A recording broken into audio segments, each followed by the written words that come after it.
So, starting off with the deck profile here, we have triple of the Battlin Boxer Promoter.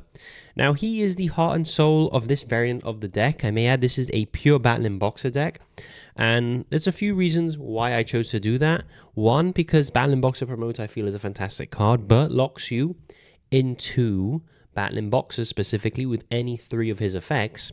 And secondly, yes, while I like the other builds, which incorporate stuff like the Cash Tierers, I think this format you really do need to have a certain number of hand traps and a certain number of consistency cards to really even stand a chance against the top meta deck. So I've gone for a pure build, and I've gone for a build that insulates the Battlin Boxer Promoter line, and I've made it so that the full Battlin Boxer combo ends you with 2 counter traps, plays under Nibiru by stopping on 4 summons, and can also be done under Shifter, which I think is just an incredible achievement for a deck like Battlin Boxers.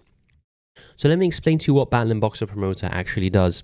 If your opponent controls a monster, you can special summon this card from your hand. So going second, the deck isn't great. However, the Promoter does gain a bonus effect in terms of you can at least special him and preserve the normal summon. You contribute this card, special summon up to 2 Battlin Boxer monsters with different names from your deck, except Battlin Boxer Promoter. So he is a rescue rabbit, which even in 22-24 Yu-Gi-Oh! Is incredible. This card in any other deck would be probably ban-worthy. But since it's in Battlin Boxers, it is perfectly fine, perfectly reasonable. Its third effect is you can banish this card from your graveyard, increase or decrease the level of all Battlin Boxer monsters you currently control by 1. This allows access to the rank 3 and the rank 5. However, we won't be using that too much, as we're going to be mostly grabbing him back from the graveyard to have combo and recursion plays for the next turn. Using any of the Battlin Boxer Promoter effects will lock you into strictly Battlin Boxer monsters, which, as I said, sucks. And it's for the whole turn, not the rest of the turn. So stuff like Fenrir just can't be played either. For the best targets for your Battlin Boxer Promoter, we have the Battlin Boxer Uppercutter, arguably the most powerful support card released for the Battlin Boxer archetype. It's also generic for warriors, as it doesn't lock you into Battlin Boxers, which is very, very nice. I forgot to mention, all of the Battlin Boxers are warriors. They are level 4 and they are fires. Fire obviously right now isn't great if you're not Snake Eyes or you're not a really powerful fire deck like Rescue Ace, because we can't take advantage of the broken fire cards like Bonfire, Heater, Promethean Princess. So it is a bit awkward. However, eventually when the fire domination ends, when the Year of the Fire passes, we won't be as punished as heavily by other fire decks who run the Heater, Promethean Princess line. So what does Battlin Boxer Uppercutter do? Well, on normal or special, he adds a Battlin Boxer monster or 1 counter trap from your deck to your hand. So he's a rotor, or he adds you a counter trap. What does that mean? Well, it's a trap card that belongs to the counter trap line and has counter in the name. And as you know, the Battlin Boxer traps all have counter in their name, so you can effectively search your back row, which is really nice. And since they are counter traps, your opponent cannot respond, only with other counter traps, which going second, they're not going to have, as Red Reboot is banned. He also has a second effect, which is if this card is sent to the graveyard by card effect, you can activate one of these effects, special summon a Battlin Boxer monster from your graveyard, except himself, or set 1 counter trap from your graveyard to your field. Remember though, you can only use 1 effect per turn, you can't use both, which is annoying. However, since your Xyz monsters detach by card effect and they are quick effects, you'll be able to realistically trigger both effects before your opponent has entered their standby phase, which is fantastic. So these serve as very good consistency cards. So we have 3 of the Promoter, which is your main starter, 3 of the Uppercutter, which again is a 1-card combo by himself, but isn't obviously as good as Promoter. Now for the extenders, we play triple of the Battlin Boxer Sparrer. He is the only Battlin Boxer monster, I believe, that wasn't actually reprinted in the Soul Burning Volcano, which I don't know why. Not only would it have been a rarity upgrade if they reprinted him in rare, but he's mandatory at 3 for the deck, as he literally is just a free extender. If you control a Battlin Boxer monster, you can special summon this card from your hand, and that's not once per turn. So if you open 3, you get 3 specials. If you do, you cannot conduct your battle phase for the rest of the turn, which is interesting. It doesn't say for the whole turn, meaning you can go battle phase and main phase 2 special summon as many Sparrers as you want, and it won't affect your next battle phase, which is, I don't even know why they gave it that restriction at that point, to be honest with you. But yes, Battlin Boxer Spara, very nice, very cheap still, even though he wasn't reprinted. A couple pounds each, so deck is very budget as well. We have the Battlin Boxer Chief Second, down from 3 copies to 1 copy, because you can just special summon him out the deck if you need. All of these Battlin Boxers are highly searchable, which I'll explain in the spell section. And if we need him, we'll just grab him. So what does he do? Well, during the main phase, you gain an additional normal summon for a Battlin Boxer monster, which is pretty clutch sometimes. When your opponent declares an attack while you control a warrior or fire monster, you can special summon this card from your hand, negate the attack, and banish 1 monster in the field until the end phase. I wish it was just permanently, but that would be too good, obviously, because Battlin Boxers is broken in Konami's eyes. So against Mechankos or decks that like the battle phase, Tenpai is not so much because they just managed to get so many bodies. But it has alright, you know, effects against Tenpai. It's more against Mechankos that doesn't target banish, which is amazing. It comes up sometimes, but you just play this for the extra normal summons. And for the last Battlin Boxer monster, we play the Battlin Boxer Glassjaw. He is the, I would say, brick. You can play with him in hand. There's ways of putting cards from hand back into the deck anyway. But he and Uppercut are going to be your main summons from deck via promoter. And what he does is, when this card is sent to the graveyard by card effect, you can target a Battlin Boxer monster in your grave and add it to your hand, which is amazing. If this card is targeted for an attack, you destroy this card, which obviously triggers his effect. So he basically, you play him for recursion, you grab back promoters, you grab back uppercutters, you grab back anything you need at that point in time, which is fantastic. For the spells, we play 1 Battlin Boxer Spirits. Monster Reborn that's searchable. It actually mills the top card of your graveyard, of your deck, to the graveyard and then targets, so you can literally change the intended summon if you mill something better than what you're going to reborn, which is very funny. And it summons it in face-up defense position. So just keep that in mind. As in my last profile, I didn't specify that, and I didn't realize it at the time, but yes, it summons in face-up defense for some reason. For the counter traps and the heart and soul of going first, we have the 2 counter traps. We have the Battlin Boxer Cross Counter, which effectively is a monster negate by destroying a Battlin Boxer Xyz monster. It negates and destroys, and special summons a Battlin Boxer Xyz monster from your extra deck with a different name, which is fantastic. And then we have Flamvel Counter, which is a Flamvel card, yes. However, because of Uppercutter, we can search it. And what does it do? When a spell trap card is activated, banish a fire monster with 200 defense from your grave, and negate the activation and destroy that card. You may think, you know, none of the boxes have 200 attack. Well, you're wrong. Uppercutter, which is the card that searches this card, has 200 defense. I don't know if Konami intended for that to happen, or if that was just a very lucky coincidence, but we will take it. So that is it for the boxer part of the deck. I've tried to simplify it, and I've tried to minimize it as much as possible, because I want to leave space for the non-engine, in this case, hand trap. So we have triple of the Dimension Shifter. Dimension Shifter is one hell of a card. It hurts our deck a little in terms of recursion and for the Flamvel counter. However, it's going to hurt our opponent a whole lot more, so that is okay. We play 3. We play triple Nibiru just to punish decks that are unfair. Like every other deck you go against that isn't boxes is going to be unfair for you, so you really got to play cards that are built to sort of deal with that, and I think Nibiru is a great shout, especially with the Omni Negates leaving the game, or the Monster Negates as well in Appaloosa. We can now reliably get a Nibiru to resolve, which is nice, and he synergizes well with Shifter. We have triple Ash Blossom, because Ash is Ash, and it can be used under Shifter. It hits cards like Branded Fusion, it hits stuff like the U-Bells, it's very cool. We have triple of the Ghost Mourner, because since we play Shifter, we can't play Veiler, because that is counter synergy. But Mourner does the job relatively well. And we also play triple Infinite Impermanence. So that's 15 hand traps, which gives you a 91.9% chance or something like that to draw 1 in your starting hand, and around a 63% chance of drawing 2 in your opening hand. That, with your 13 1-card combos that Battlin Boxers have, which I believe give around an 87% chance of opening a 1-card combo, we have a very consistent deck that has a lot of space to play hand traps, and naturally, in its 1-card combos, can set up 2 counter trap negates. So that is the theme I built the deck around. That is how I've had the most success with this deck. 1-card combos, 2 counter traps backed up with 2 hand traps is usually enough to keep the opponent at bay, and then during your second turn, or the third turn in this case, you will be able to push for game or re-establish your counter traps, which is fantastic. Now for a card that I have that hasn't arrived yet, I'm going to put it on the screen because Rogue Tier is a beast. We have triple of a card called the 7th Ascension. And what does 7th Ascension do? Well, it searches any rank up spell, which we don't play in this deck, or it can search us a 7th card. And in Rota, which is the new set, which is Rage of the Abyss, we are actually getting a 7th Tachyon, which is an amazing consistency boost for any Xyz deck, but particularly boxers. So what does 7th Tachyon actually do? You reveal a number Xyz monster in your extra deck, and you search from your deck a monster with the same level for rank and the same type or attribute, which is insane.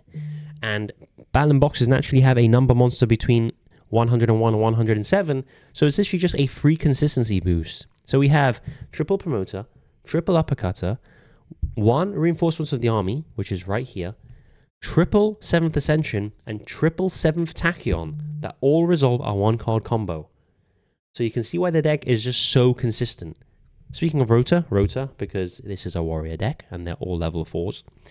So we have a heap of consistency with a decent combo line with a bunch of hand traps for going first or second. So this is how we take games, as I explained in the intro. You're going to have to sort of play unfair. That's the only way I can say it. Yes, the other decks in the room will be better than you, but hopefully they won't have any knowledge of Battlin boxes, which gives you an insane advantage in a match where you know what their deck does, but they don't know what your deck does. That is incredible.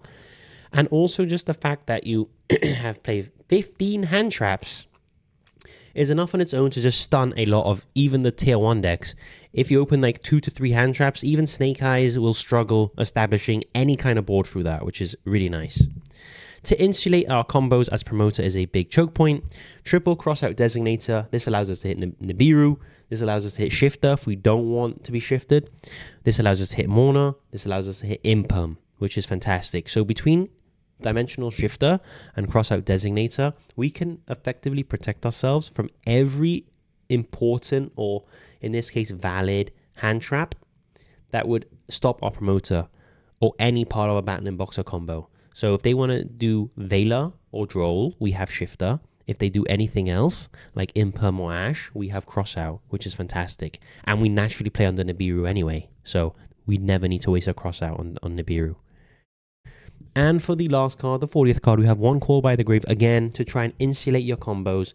I can't stress how important the Promoter resolving is. I'm not going to say it automatically just wins you the game, because yes, some meta decks will be able to push for it, but your chances of winning basically rely on you resolving the Promoter.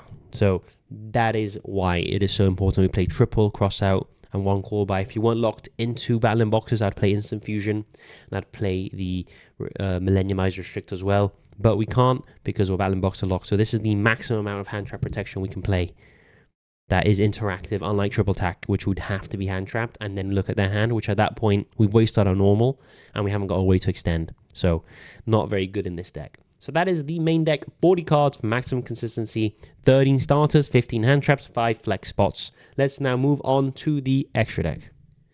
Moving on to the extra deck, it's literally all Xyz monsters as we cannot afford to play anything else. We have double of the Battlin boxer King Dempsey. You play 2 because 2 definitely comes up, but you don't need a 3rd, to be honest with you. This deck doesn't really get into the grind game because you either win or lose by that point. So that's why we play 2, saves us an extra deck spot. 2 level 4 monsters, and if this card is special summoned, you take a level 4 or lower fire warrior monster or a Battlin boxer spell trap and add it to your hand or send it to the grave, which is fantastic. You may think send it to the grave. You can send your glass draw, grab a card back directly from the graveyard to your hand, and then you can normal it, which is fantastic. We have a second effect, which is a quick effect. You can detach 1 material from a monster you control, and if you do apply the following effect, note the detach is not a cost, meaning it will trigger glass draw and it will trigger Battlin boxer Uppercutter, which is fantastic. Your opponent cannot target Battlin boxer monsters you control with card effects for the rest of the turn, so it gives targeting protection, which is very, very nice. For the one-offs, we have the 1 number C79. To be honest, you don't make this card as much as you'd think you would, but you play it just because it can negate special summons. It takes 3 level 5s. Obviously, with the Promoter, you'd modulate the level. So it effectively takes 3 level 4s, which, yes, it is a big commitment. And it comes out with 3,200 attack. So it lets you get over that 3,000 attack barrier, which is pretty cool. And essentially what it does is you can detach 2 materials from this card and negate the special summon of a monster that your opponent would attempt to do, which is pretty cool. Negate a special summon. So you can negate stuff like XC summons, Link summons, Synchro summons, stuff that doesn't start a chain. It is free game for number 79. We play the normal version of number 79. This is C79, and this is number 79. Nova Kaiser. Again, you only really make this card if you're not locked into Battlin boxes. And what do you mean? This is a Zeus machine. It takes 2 level 4 monsters, gains 100 attack for each material attached. So it comes out with 2/5 normally. And then once per turn during your main phase, you can attach a Battlin boxer monster from your hand or graveyard to this card of material. Never really do the hand, always the grave. Meaning it'll come out with 3 materials, and then you can slap on a Zeus as well, which is fantastic. If this card is in your possession is destroyed by an opponent's card, so that's battle or card effect, and sent to the graveyard, you can target level 4 or lower Battlin boxer monsters up to the number of materials this card had and special summon them. It is a soul charge-esque effect, which you may think is great, but honestly, you're going to get like Uppercutter effect, and that's it. You're going to summon 3 monsters and gain 1 effect, and during your opponent's turn, they can just continue to clear them out, so it's not really that good. We play 1 Battlin boxer Lead Yoke. This is your main target for the Battlin boxer cross counter. You destroy your Dempsey, you summon a Lead Yoke, cross counter attaches itself as material. You now have can't be targeted, and you have battle or card effect protection, which is very nice. So it takes 2 level 4 Battlin boxes. If a Battlin boxer monster you control would be destroyed by battle or card effect, you can detach 1 material from this card instead of destroying one of those monsters.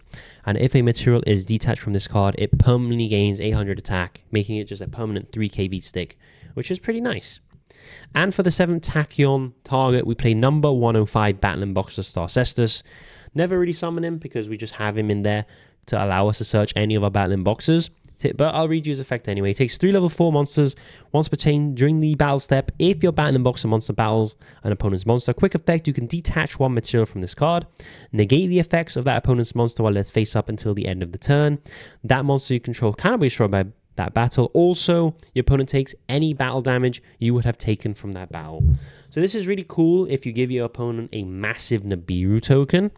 Let's say you give them a token of 12k attack. You make a Star Cestus, you go battle phase, then you go attack with Star Cestus into the Nibiru, and since it is a also effect, it doesn't actually have to resolve A for B to happen, which means even though you can't negate the effects of the Nibiru token, they will still take the damage from that battle, meaning they'll take like 9 to 10k life point damage, which obviously is enough for game. So in those situations he comes up, but you're going to want to leave him in the extra deck because of 7th Tachyon. If they manage to banish this card like Mimigul banishes this, we may have a problem because your 7th Tachyon now has no valid target to add, so that's a bit annoying. We play 1 Typhon Sky Crisis. This is just to punish players that go first. I feel like every time you make Sky Crisis, you're pretty much screwed anyway, but you might as well play him just because he does bounce a card and you can out a card, another card through battle, so he's like a 2-for-1. We play the Zeus Sky Thunder. Obviously, this is an Xyz deck, and this card is a quick effect send that isn't once per turn by just detaching 2 materials. We play the Spriggan's Merrymaker and the Gigantic Champion Sargass. Just got reprinted in the tin, so he's gone from like a $5 to like £1, which is great. Helps reduce the cost of the deck. We play this for the Gozen match, which is in our side deck. These are fires, so we can fire lock ourselves and still make the Spriggan's Merrymaker with the Gigantic Champion. And this has really good synergy actually with our King Dempsey, because it says whenever an Xyz material is detached from a monster on the field, you can target 1 card on the field, either destroy or return it to the hand. And your King Dempsey is a quick effect detach, which is fantastic. We also play the F-Zero and Utopic Draco Future package, the F-Zero package. Again, takes 2 Xyz monsters of the same rank that aren't numbers, and then you just slap it on into Utopic Draco Future, and now you have I believe it's a monster negate. It's not a nominee negate, just a monster negate. And you can detach 1 material from this card, negate it, and then if it's on the field, you can take control of it permanently, which is pretty cool. For generic Xyz monsters, we play 1 Dweller. Sometimes against Tillaments or whatever, you make the Dweller because this is better than whatever combo you'd be able to do. It just switches off the graveyard for your opponent, which is fantastic. 1 Baguska. Sometimes if they stop you enough and you haven't locked yourself into Battlin boxes, slap on a Baguska and floodgate them. And then for time, we play the 1 Gagaga Cowboy. And this is how we win in time, because time rules suck. Konami, please change them back to how they used to be. So that is the end of this Battlin Boxer deck profile. I have gone very in-depth into the making of this deck in particular, because I really do like the deck. I really have worked the numbers. I think this is as optimal as you can get it in a pure build, unless of course they release more support, which would be absolutely fantastic. But until then, I feel like this is a very, very good build to actually use and test. The side deck I never show because it's always up to preference, but in there I would highly suggest cards like Dark Ruler, Lightning Storm, Evenly Matched, because Battlin Boxers going second, you really do need to trade in your favor. Because yes, Battlin Boxers, we can build it to be optimal, but just because it's optimal doesn't mean that it's actually the best deck or the best engine in the room. So just keep that in mind. You are playing Battlin Boxers and you will need to outplay your opponent pretty much every game. That is why I find this deck so fun and so rewarding, and no one really knows what they do. So I just wanted to give Battlin Boxers a bit more love, to be honest with you. So that is it. I hope you guys enjoyed the intro, and I'll see you all in the next video.